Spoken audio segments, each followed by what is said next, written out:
One خبر شامل کرتے ہیں انگورجا سے، جہاں 3 مہینے پہلے چل رہے زرعی زمین کے تنازع پر نوجوان کو جبری طور پر اغوا کرنے کے معاملے پر لواحقین نے پریس کلب پہنچ کر احتجاجی دھرنا دیا۔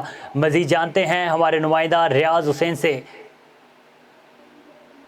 جی آپ کو بتاتے چلے ہنگورجا کے قریب رسول آباد کے گاؤں موتبار جگہ کے چنا برادری کے افراد لقمان چنا، ممتاز چنا، آفتاب چنا، غفار چنا کے سربراہی میں پریس کلب پہنچ کر اپنی ہی برادری کے بااثر کے خلاف احتجاج کرتے ہوئے یہ الزام لگایا ہے کہ ہماری برادری کے بااثر آدمی سے زرعی زمین پہ جھگڑا چل رہا ہے، جس وجہ سے مخالفین نے ہمارے 15 سالہ نوجوان فرمان چنا کو 3 مہینے پہلے جبری طور پر اغوا کر کے گم کر دیا ہے، جس کا اب تک کچھ پتہ نہیں چل رہا۔ پولیس بھی مخالفین کے ساتھ ملی ہوئی ہے، جس وجہ سے ہماری کوئی بھی مدد نہیں کر رہے۔ انہوں نے کہا کہ نوجوان کی بازیابی کے لیے سندھ ہائی کورٹ میں آئینی پٹیشن بھی داخل کروائی ہوئی ہے۔ انہوں نے آئی جی سندھ سے مطالبہ کیا ہے کہ نوجوان کو بازیاب کروا کے انصاف فراہم کیا جائے۔